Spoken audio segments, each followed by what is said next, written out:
Bonjour et bienvenue sur la chaîne de Monkey EDC en cette belle soirée. Donc une petite vidéo à l'ancienne comme je n'ai pas fait depuis déjà un petit moment, où j'étais plutôt sur des vidéos assez courtes avec une présentation de l'EDC assez classique. Je voulais profiter de cette petite vidéo pour vous présenter quelques nouveautés dont j'ai fait l'acquisition, que vous avez pu peut-être certainement voir sur les petites vidéos de configuration d'EDC que j'ai mises là sur YouTube il y a quelques temps. Et on va voir maintenant plus en détail un petit peu ces produits. Alors on va commencer tout de suite donc par ce petit porte-carte bien sympathique, donc toujours de la marque Gusty Leder. Hein. Vous savez que j'ai un attachement particulier à cette marque-là. Ce sont des produits de très bonne facture, de très bonne qualité, à un prix totalement abordable, hein, puisque par exemple pour ce modèle-là de porte-carte, qui est d'une conception, vous voyez, assez classique, hein, on va retrouver ici, vous voyez, on sent bien le cuir, c'est bien du cuir. Voilà, donc on va retrouver, vous voyez, ce principe-là avec simplement un pli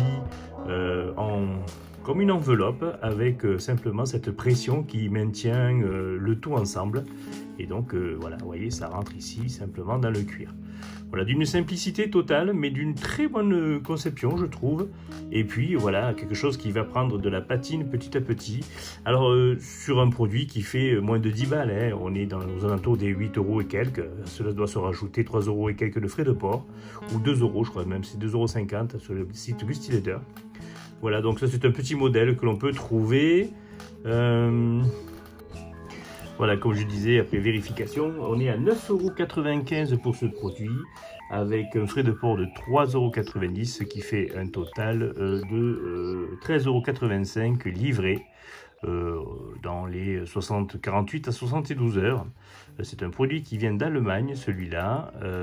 Voilà, donc je vous rappelle le principe de Gusty Leder. Il fabrique donc des petits articles comme ça en cuir. Généralement, ça vient très souvent d'Inde ou du Maroc, et ils revendent ça. Donc, c'est fabriqué par des petits artisans locaux et c'est vendu voilà, dans un principe un petit peu éco-partage pour pouvoir promouvoir leurs produits. On poursuit avec ceci. Vous connaissez mon goût et mon attachement aussi aux produits laiton. Donc voilà, j'étais à la recherche d'un stylo un petit peu dans le concept laiton, mais en ayant une certaine connotation tactique, mais sans non plus être très agressif, hein. Donc je suis tombé sur ce petit produit-là sur le site Amazon, comme il en existe quelques-uns d'autres. Alors celui-là, on n'est pas très excessif au niveau du prix d'achat, si je dis pas de bêtises et que je l'arrive à le retrouver. On est sur un produit donc qui fait 7,48 € à l'heure actuelle, plus les frais de port si jamais vous en avez besoin. Moi, c'était pas mon cas puisque j'ai Amazon Prime, donc bien sûr les frais de port sont compris dedans. Alors ça a mis à peu près 15 jours pour arriver et on est sur un produit bien sympathique, hein. Il y a quand même un certain poids dedans.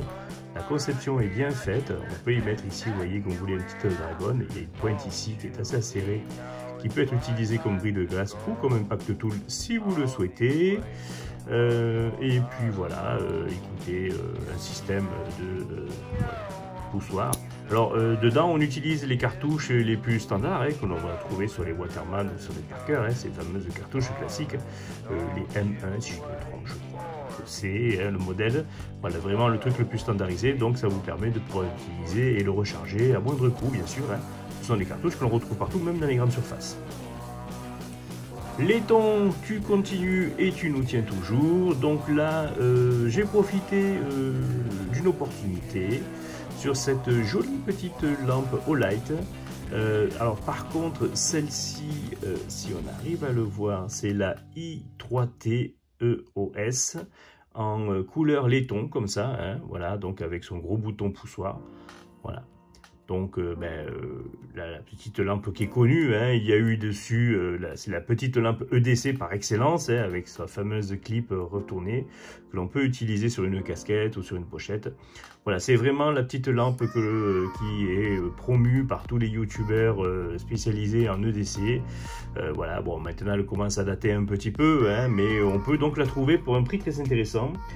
Celle-ci, sans dire de bêtises.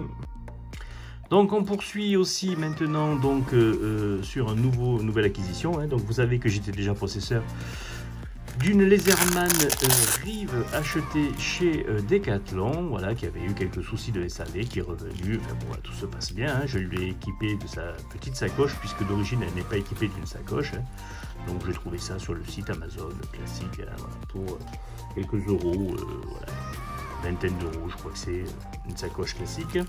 Et donc j'ai voulu, comme vous savez, je suis possesseur d'une Swiss Tool équipée totalement avec bien sûr voilà tout ça. Donc j'ai profité d'une occasion pour pouvoir changer de marque et de modèle, et donc est passé sur quelque chose d'un petit peu plus gros. Donc comme vous avez pu l'avoir sur une vidéo de présentation que je l'avais déjà faite, le Wave Plus, voilà, hein, donc j'ai pas besoin non plus d'avoir un surge, je n'aurai pas non plus l'utilité de tout ça. Le Wave me semblant être le bon compromis rapport qualité-prix utilisation service rendu. Voilà, donc ce modèle, voilà, on va y arriver. Voilà, il est un petit peu dur, je ne sais pas pourquoi. Bizarrement, un petit coup de graisse lui serait nécessaire certainement. Et donc bien sûr je l'ai pris en modèle noir, hein, pour changer un peu. Voilà. Donc on retrouve, vous savez, les petits embouts qu'on peut bien sûr changer et interchanger si jamais ils sont usés, les coupe-câbles. Et puis on va retrouver ici donc tout la lame, les accès rapides à l'extérieur des lames. L'extérieur des lames. Donc on a aussi bien sûr à l'intérieur le petit système, c'est celui-là. Le petit système avec les embouts interchangeables. Alors pour l'instant, j'ai pas fait l'acquisition d'embouts supplémentaires. Ceux qui sont là me suffisent, hein, avec l'embout plat et l'embout cruciforme. C'est la majeure partie du temps ce que j'utilise voilà, pour le quotidien, du travail ou même des loisirs. Voilà, j'ai juste besoin de ces deux embouts pour l'instant. Donc elle était fournie par contre celle-là avec sa petite sacoche dans le coffret, et donc c'est au même prix d'achat que ce que j'avais acheté là, la Swiss Tool, hors bien sûr sacoche supplémentaire, hors tous les accessoires que je lui ai rajoutés à la Swiss Tool.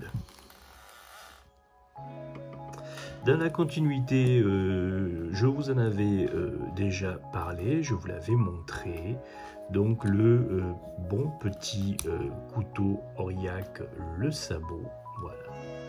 Donc avec, bon, ça c'est un couteau que vous avez déjà vu aussi sur internet maintes fois, hein.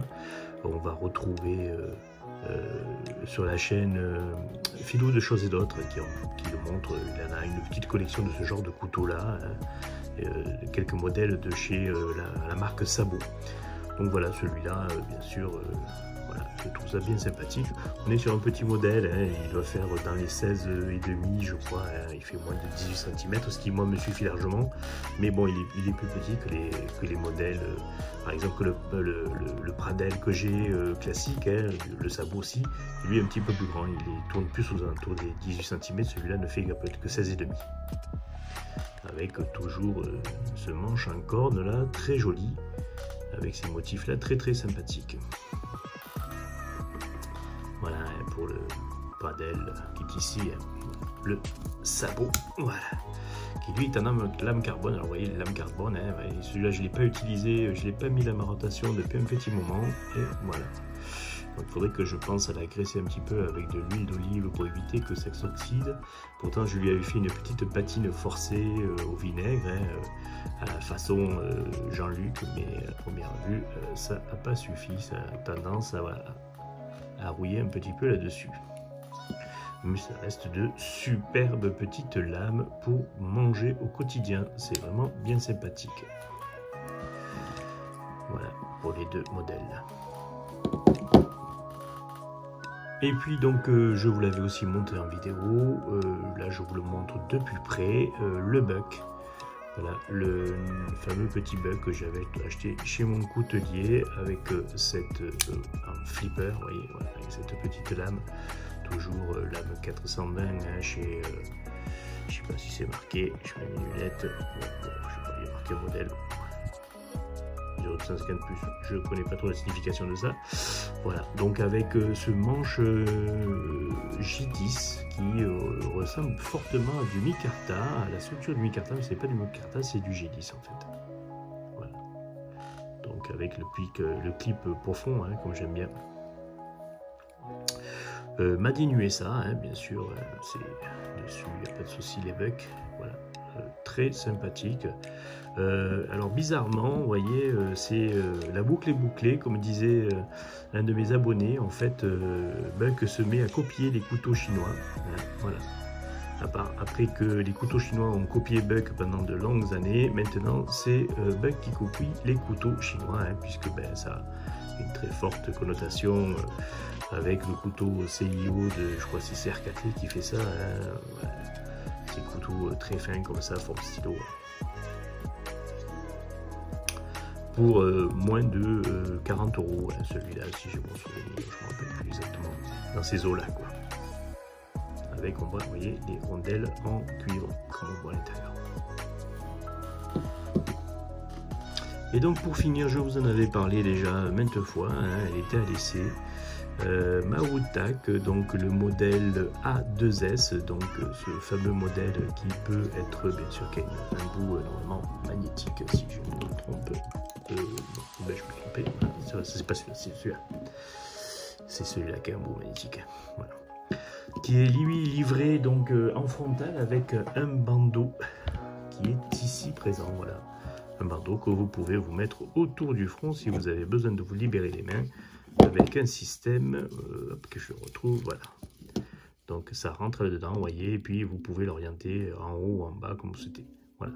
Donc j'avais déjà dit que mon plus gros regret étant le phénomène qu'il ne soit pas équipé comme par contre à l'inverse sa grande sœur Nightcore, pas Nightcore, True Night, elle qui a ici le clip pour pouvoir, comme celui-là, le clip pour pouvoir le porter sur une bretelle de sac à dos, des choses comme ça.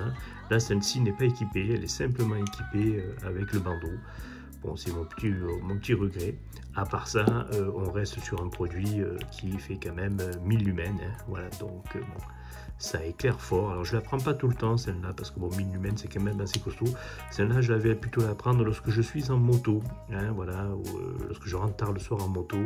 1000 lumens, ça peut être sympathique si jamais vous avez un problème et que vous avez besoin d'éclairer le moteur ou les roues arrière ou quoi que ce soit, voilà, ça permet. Et puis surtout il y a un mode stroboscope voilà, qui est assez sympathique dessus, qui fonctionne bien. Voilà. Celle-ci, pour rappel, elle ne fait que 400 ou 500 lumens, je crois, hein, celle-ci de mémoire. Voilà. Donc celle-ci, à part ça, très bon produit. Plus grand, hein, largement plus grand, hein, dans une poche de DC ça fait un peu limite, c'est pour ça que je la mets plus dans le blouson moto, celle-là elle est destinée à être dans mon blouson moto et donc comme ça elle est toujours là, et donc c'est un système par pile qui se recharge directement, la pile vous voyez est équipée voilà, ici d'un port USB et elle se recharge directement comme ça. Voilà, sinon elle est étanche IP7 je crois, ou un truc comme ça, ou X7, je sais plus, enfin la norme légèrement étanche, bon elle n'est pas faite non plus pour être immergée dans l'eau, mais bon, en cas qu'il pleut, vous pouvez l'utiliser sous la pluie, sans aucun souci. Voilà pour la présentation de ces quelques items dont j'ai fait l'acquisition. Il y en a peut-être d'autres, je ne me rappelle plus, je crois qu'on en a fait à peu près le tour, hein, voilà. Donc je reviendrai régulièrement comme ça sous forme de ce type de vidéo là pour vous montrer les nouvelles acquisitions et puis les tests que je fais dessus. Là, je suis en train de tester un tracker d'activité de la marque Weezing, qui est une marque française qui est ex-Nokia, qui a été achetée à Nokia et qui fabrique des trackers d'activité avec donc la particularité d'avoir pour la Move ECG, avoir un capteur ECG qui est reconnu au niveau médical, voilà, qui est carrément avec des données assez fiables, qui peut être reconnu au niveau médical. Donc je suis en train de faire l'essai de ce produit-là, que j'ai acheté chez Boulanger, je crois, hein, de mémoire. Voilà. Donc mon petit produit tracker pour changer un petit peu, avec une orientation très classique et montre aiguille. Enfin, je vous la montrerai. Enfin, vous l'avez déjà vu d'ailleurs aussi, je l'avais mise sur les photos de la vidéo précédente, si vous voulez aller jeter un coup d'œil, et au tout début de la série des photos. La Weezing Move ECG, voilà, pour les références du modèle. Sur ceci, je vous souhaite une bonne soirée, je vous dis à très bientôt et portez-vous bien.